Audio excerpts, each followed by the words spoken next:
इस वीडियो में हम सुप्रीम कोर्ट के एक जजमेंट की बात करेंगे जहां पर केस था मकान मालिक और किराएदार के बीच में।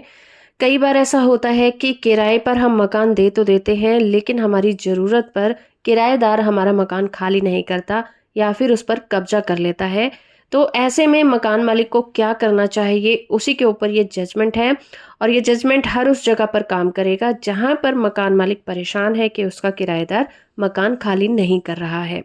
तो सुप्रीम कोर्ट ने एक बार फिर मकान के कब्जे को लेकर एक अहम फैसला सुनाया और इस फैसले में सुप्रीम कोर्ट ने कहा है कि अगर मकान मालिक की ज़रूरत है तो किराएदार को मकान खाली करना पड़ेगा। सुप्रीम कोर्ट ने इस जजमेंट में इस बात पर बहुत ज़्यादा जोर दिया कि मकान मालिक की ज़रूरत सबसे पहले है।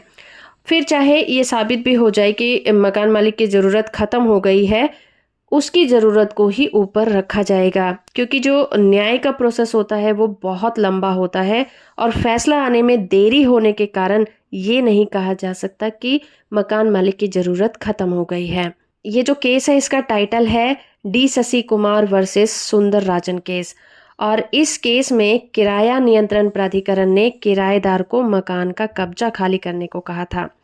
फिर ये मामला हाई कोर्ट पहुंचता है। ये केस जब हाई कोर्ट में था तब हाई कोर्ट ने शशि कुमार वर्सेस सुंदर राजन केस में किराया नियंत्रण प्राधिकरण के आदेश को निरस्त कर दिया और अपने आदेश में ये कहा कि जिस दिन मकान मालिक ने खाली करवाने के लिए अर्जी दी थी और जो अपनी ज़रूरत बताई थी वो ज़रूरत केस खत्म होने के अंतिम तारीख तक बनी रहती है।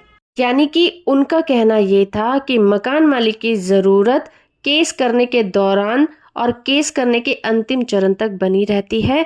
ये नहीं कहा जाएगा कि अब मकान मालिक की ज़रूरत ख़त्म हो गई है।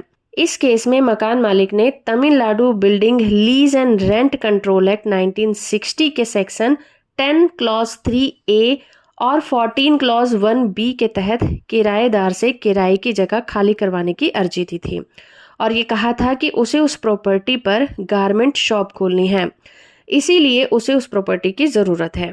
जिसके बाद ये मामला आखिर में पहुंचता है सुप्रीम कोर्ट। अब सुप्रीम कोर्ट में इस केस की सुनवाई जस्टिस आर भानुमति और जस्टिस AS बोनप्पा की बेंच कर रही थी।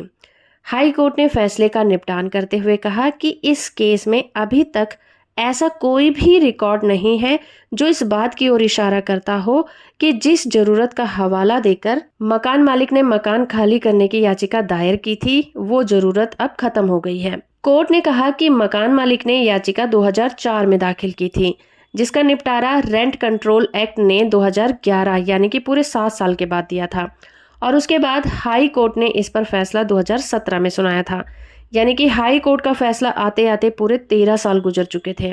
इसलिए इस केस में सुप्रीम कोर्ट ने अपना कंक्लूजन निकालते हुए कहा कि ये कोर्ट अलग किसी डिसीजन पर कैसे पहुंच सकती है अगर ये भूल भी जाए कि न्यायिक प्रक्रिया बहुत लंबी होती है और देरी होने के कारण किसी भी मकान मालिक को उसके मकान से वंचित नहीं किया जा सकता, क्योंकि अगर ऐसा हुआ तो किराएदार जानबूझकर इस तरह के फैसले लेते रहेंगे और मकान मालिक की जरूरत पर मकान खाली नहीं करेंगे और केस को लंबा खींचते रहेंगे। इसीलिए लीगल प्रोसेस में हुई देरी के कारण मकान मालिक को जिम्मेदार नहीं ठहराया जा सकता और राहत देने से भी इनकार नहीं किया जा सकता।